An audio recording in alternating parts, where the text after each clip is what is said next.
You ray one of the 6 arms, guarantee you can even knock out one little brat. The title Illusion Maniac is disappointing. Well, if you're going to put it that way, I'll do what I can, but please remember that as long as you escape, we win. Climb continued to stare down Succulent, trying to figure out why he was called Illusion Maniac. He wouldn't have a nickname that didn't relate to his abilities. So if Climb could figure out the reason for the nickname, he might get a clue about what kind of abilities he could use. Unfortunately, he couldn't learn anything from his appearance or equipment. He knew he was at a disadvantage, but he roared to encourage himself. I am protecting this door with my life. As long as I am still standing, neither of you will leave this room. We'll know if that's true soon enough when you lay shamefully flat on the floor. Succulent slowly brought his sword up. Climb did a double take because the sword flickered. It wasn't a trick. The strange phenomenon ended right away, but he definitely hadn't been seeing things. It must be some kind of martial art. Perhaps it had something to do with being an illusion maniac. In that case, he was probably already using some kind of power. Climb wasn't off his guard, but he did need to bring it up a notch. Succulent charged, brandishing his sword overhead. His technique didn't seem worthy of an adamantite rank adventurer. It was a little sloppier than Climb's. Climb held his sword up to block, in line with the trajectory of the incoming blade, but a creeping sensation made him jump to the side. Suddenly, a sharp pain ran across his flank, and he was knocked back. He staggered into the wall behind him. He didn't have time to figure out what had happened. Succulent was already right in front of him. He was raising his sword again, like last time. Climb held his blade up to protect his head and did a diving roll to the left. A sharp pain ran across his upper right arm. Coming out of his nimble roll, he swung his sword behind him without bothering to look. He sliced air. Realizing there wouldn't be a follow-up attack, he held his right arm and turned around. Succulent was running for the door that led to the stairs while keeping one eye on Climb. Climb ignored the man's attempt to open the door and instead focused on Kokoda. He had a hunch that this would be enough to stop Succulent, who was responsible for Kokoda's security, and he was right. Succulent's hands stopped. He took up a position between Kokoda and Climb and clicked his tongue in frustration. Then he looked at the exit, Climb, and Kokoda in turn and grimaced. "We're trapped. You'll have to excuse me. I am killing this boy here. You can be serious. He'll be a great asset against that little bitch if we keep him alive. He tricked me." He took up a position to protect the door, saying he'd protect it with his life. That was all part of his plan. This little brat messed with my head. Yes, he bought it. So they don't know what's going on outside this room. Now they can run. With only one escort, it was a bad plan to run while Climb was still alive and able to fight. And if Climb had friends upstairs, they'd be caught in between. For the same reason, Succulent couldn't let Kokoda run on his own before finishing the boy off. When Climb immediately abandoned the door he was supposed to protect with his life and moved toward Kokoda, Succulent fell for the bluff. Now he was probably convinced someone was waiting on the other side to catch them in a pincer attack and capture Kokoda. He had to have judged that the only way to escape safely was to take out Climb now. Of course, that was assuming he wasn't aware of conditions outside the room. If he knew the truth, he would open the door and run away. Climb, having won his bet, raised his sword against Succulent's growing desire to kill. NGH. He had to bear the pain in his side and right upper arm. He might have had a few broken bones, but he was lucky he could still move. If that pervert weren't lusting after him, he probably would have been killed. Wearing a male shirt wasn't enough to completely block a slice. But what was that attack, anyway? Is he swinging again really fast? I don't think that's it, but then what could it be? Gazev's face flickered across Climb's mind. Gazev Stronov's original martial art, sixfold slash of light, was 6 attacks at once. So was this some lesser version of that, like a twofold slash of light? But in that case, Succulent's art was a weird one. The first attack was normal speed, and the second was super fast. It doesn't match up. If I can figure out what kind of attack it is, I should be able to do something about it. All I know is that a defensive battle is not going to go very well. Guess I should attack. Climb swallowed hard and broke into a run. His gaze moved from Succulent to Kokoda. Succulent's face warped, like he'd bitten down on something bitter. When you're acting as security, You hate it when the one under your protection gets targeted, even if it's merely as a threat. I am the same way, so I know how it goes. He closed in, executing a tactic he'd hate to deal with himself. He was a maniac of illusions, I can imagine. Well, maybe his name is misleading, but it's worth testing. Once in range, he brought down his sword. Sakurant unsurprisingly deflected it easily. Climb braced through the shock and struck again. He wasn't swinging from overhead, so there wasn't a ton of power behind it, but it was still enough. Sakurant's blade deflected his again, and Climb took some distance with a satisfied nod. It's an illusion, not a martial art. He felt something off the moment his sword was deflected. It felt like the block occurred a little bit in front of the blade he could see. Your whole right arm is an illusion. The real arm and sword are invisible. In other words, the sword he blocked had been an illusion, and the real one had cut into his flesh. Any hint of emotion disappeared from Sakurant's face, and he began to speak in a flat voice. That's right. It's nothing more than the combination of a spell that makes parts of things invisible and a spell that causes hallucinations. I am an illusionist and a fencer. It's a lame trick once you know the secret, right? You can laugh. There was no way he could laugh. Putting it into words made it sound so simple he wondered why he hadn't thought of it. But there was nothing scarier than an invisible sword in combat where one hit could mean death. And being able to only half see through it was as confusing as it sounded. Since I diversified my abilities, I might be less of a warrior than you, but Sakurant flourished his sword. But was that even really his arm? It was entirely possible that this was an illusion. His real arm might have a dagger out and be waiting for the right time to throw. The dread of illusion set in, and Climb broke out in a cold sweat. Illusionists can only use spells that belong to the illusion tree of arcane magic. In the upper tiers, some illusion attacks can be deadly, but I haven't reached that level yet. That seems fishy. What proof do I have that's true? Right. Sakurant laughed. You don't need to believe me. Anyhow, what was I trying to say? Oh yes. Because of that, I can cast strengthening spells on myself, and I can cast weakening spells on you. But can you tell the difference between illusion and reality? As he finished speaking, Sakurant split into multiple Sakurants. Multiple vision. One might think the real one was in the center, but there was no guarantee. Why did I give a caster time? It was Climb's goal to buy time, but giving a caster leeway to cast support spells was too dangerous. Climb screamed a battle cry, used an art to boost his abilities and perception, and closed the gap between him and Sakurant all at once. Scintillating scotoma. It was like a part of his field of vision had gone missing.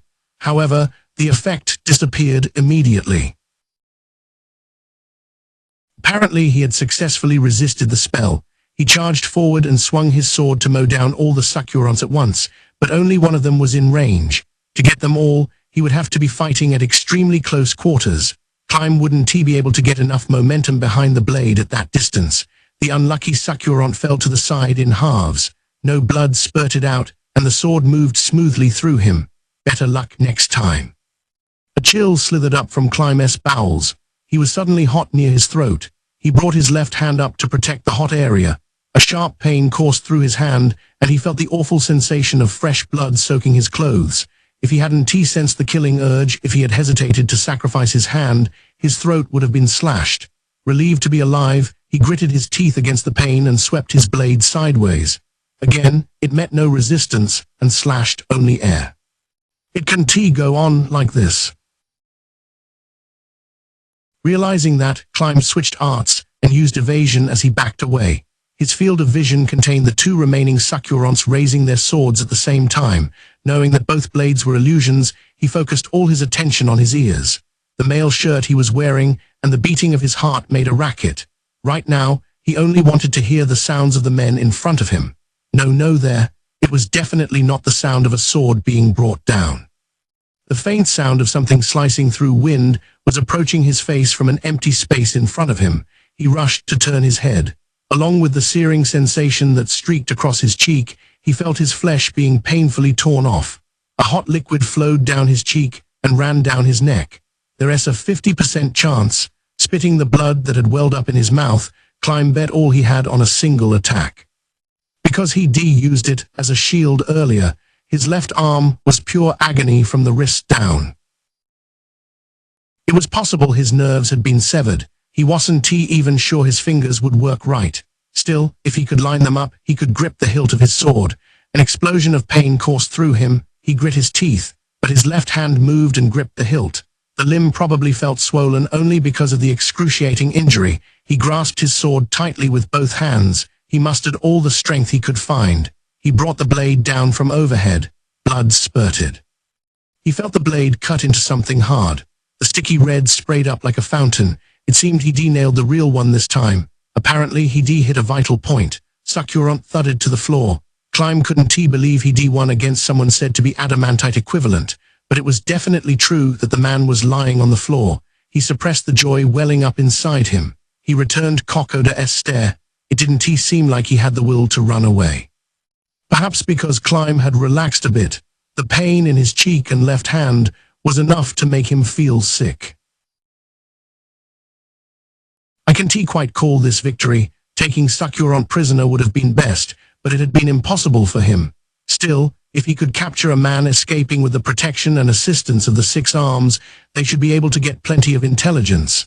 As he stepped forward to capture him, Climb felt something was off in the man's expression. He seemed too composed. Why? At that moment, a searing sensation ripped through his abdomen. The tension drained from his body all at once, leaving him limp as a puppet. His vision went black for a moment, and when he came to, he was on the floor. He couldn't understand what had happened. A pain filled his abdomen, like a burning iron rod had been shoved into his stomach, and he exhaled roughly. All he could see was the floor, but then a pair of legs entered his field of vision. Unfortunately for you, I can't let you win. Climb strained to look up, and what he saw was a nearly unscathed Sakurant. Fox sleep. It's an illusion for after you get injured. That hurt. You probably thought you'd finished me off, right? His finger traced a straight line across his chest. This was the path Climb's sword had followed. Climb's breath was coming short and rough. He could feel the blood flowing from his abdomen, soaking into his mail shirt and clothes. I am going to die. Pain was tearing at his consciousness, but he frantically held on before he lost it. If I black out, I'll die for sure. But even if he stayed conscious, it was only a matter of time. The probability Sakurant would finish him off was extremely high. He'd done battle with a man on par with an adamantite rank adventurer. He'd probably even put up a good fight. There was nothing left to do now but give up. It meant the gap in their strength was indisputable, but he couldn't give up. There was no way he could give up. Climb clenched his teeth so hard it seemed like they would break. He couldn't stand to allow someone to die or die himself without Rena's permission. Kug, GNGH Ging groaning and grinding his teeth, he steeled himself, although he'd almost lost to the intense pain. I can't die yet. There was no way he could die yet. He desperately remembered Rena. He wanted to go home to her today like always. We don't have time for this, so I am going to finish you off. Later, Sakurant turned his sword on the groaning boy. His prey was fatally wounded, and death was only a matter of time, but Sakurant felt it would be better to finish him off here, once and for all. Hey, why don't we take him with us? Please, Kokoda, no. There's a good chance this brat has friends on the other side of that door, and even if we take him with us, he'll die before we get to a safe place. Please give it up. Then let us at least bring his head. We can arrange it with some flowers and send it to that female brat. Okay, I guess that's fine. Whoa, Sakurant leaped aside. The boy had flashed his sword. For a boy on the edge of death, it was a sharp, steady swing. Sakurant had been gazing at his pitiful prey and its frantic resistance with contempt, but now his eyes widened. The boy leaned on his sword and stood up. That should have been impossible. Sakurant had killed more people than he could count on his fingers, and in his estimation, that blow should have been fatal. The boy should not have been able to stand, but the scene before his eyes betrayed the knowledge born of his experience. How can you stand? He felt sick to his stomach. The boy was practically undead. Before his pale face and the long string of drool hanging down from it, Sakurant could only think he had ceased to be human. I can die, I need return Ava to ses nerve faced with those strangely twinkling eyes. Sakurant caught his breath for a moment. He was afraid. He was frightened of this boy who had done the impossible. The boy staggered, and Sakurant returned to himself. What washed over him at that moment was shame. He couldn't believe he, one of the Six Arms, had been afraid of a lesser opponent. You half-dead trash, die already. Sakurant charged. He was sure the boy would die if he stabbed him, but he was taking him too lightly. Certainly, the total gap between them was overwhelmingly obvious. However, Sakurant was an illusionist and a fencer, while Climb was a warrior. In terms of pure combat ability, Climb was no weaker than Sakurant, more than a match for him, in fact. It was only because of magic that Climb was at a disadvantage. Without magic protection, Sakurant was the weaker of the two. His blade descended with a roar, followed by a shrill clang. He had been able to block the boy's overhead swing because his movements, on the brink of death, were sluggish. A cold sweat ran down Sakurant's face. His opponent was nearly dead. That thought had distracted him, clouded his vision, but now his eyes popped open. As a fencer, he detrained to evade his opponent's attacks. He blocked the boy's strike with his sword because it was extraordinary. That was not the attack of a person on the verge of death. Those words flitted across Sakurant's mind in his panic. No, his sword is actually moving faster than when he wasn't hurt. What the heck? What's with this kid? He was standing in another realm of combat. It wasn't impossible, but Sakurant had never seen someone like that in real life. It felt more like something had come undone. What's going on? Are you using a magic item, a martial art? His voice was distraught. He was cornered, unsure who was superior anymore. What had happened to Climb? It's simple. Thanks to Seba's training, his sense of self-preservation was confused. His determination to live overlapped with the death he'd seen before him in Seba's training. His brain's limiter had come off, unleashing hysterical strength. The training had consisted of being shown only one move, but without it, he would have died here and now, helpless. A hard blow sent Sakurant flying. The shock of slamming into the floor traveled through his back and rocked his stomach.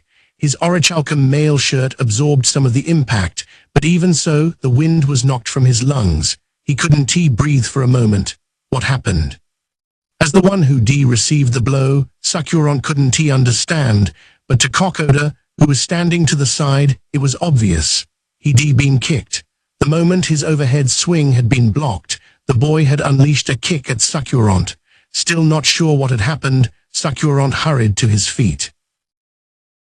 For fencers, who pride themselves on their agility, lying on the ground was the same as being in the jaws of death. Shit, this kid uses his feet. That's not very soldierly. If he would fight by the rules, Sakurant whined, clicking his tongue as he rolled and rushed to steady himself. This wasn't the fighting cultivated by soldier training. That dirty style made this feel like a battle with an adventurer, so he couldn't underestimate him. Sakurant began to feel anxious. He thought at first it'd be an easy win. He thought he'd be able to kill this little brat with no problem, but now he felt that confidence ebbing. Now on his feet, he saw the dangerous-seeming boy slowly crumple to the ground and held his breath. From the boy's complexion, it looked like the previous exchange had expended the rest of his life. No, that was exactly what had happened. He exhibited the power of a candle flaring the moment before it goes out. But now so much as a light push would probably kill him.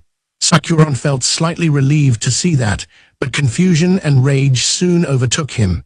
He was one of the 6 arms, the strongest members of the 8 fingers. How could he feel this cornered by a single soldier? He worried at all, which surprised him, but now the fight was decided. All that was left was to kill him and escape. ILL, have you stopped right there? It seemed he made it just in time. Climb lay on the floor. His face was clammy with sweat and paler than white. Nevertheless, he was still alive, but the wound in his abdomen was fatal. He'd die if there was any delay in getting him treatment. Brain charged into the room with no sense of relief. There were 2 men there. One seemed entirely incapable of fighting. Don't worry about that shady guy. Just kill the kid. He'll charge and kill me instantly if I do that. He isn't like that brat. I can win against him unless I focus and fight with all my might. If I let my guard down for an instant or get even a little distracted, it'll be over. Brain understood that the one who replied was Sakurant. He did fit the description he heard. The warrior could have deduced the man's identity from his double and blood-splattered sword alone, but now he knew for sure. Brain walked briskly forward without a word. He drew his katana and struck in one fluid motion, but Sakurant had already jumped away. The sword sliced through nothing, but Brain had swung it only to get him away from Climb anyway. He stepped over the fallen boy and took up a position protecting him. Climb, are you okay? Do you have any healing items? He asked quickly with no time to lose. If he didn't have something, they need to come up with another plan as soon as possible. Arg, he panted. Why yes, Brain glanced down and saw that Clime's hand had let go of his sword and was moving. Okay, he answered, feeling deeply relieved. Then he turned a severe stare on Sakurant. Starting now, I am your opponent. I'll be taking revenge for him. Given the katana, I guess I shouldn't be surprised you be so confident. Those rarely find their way this far north. I've never even heard of one in the kingdom.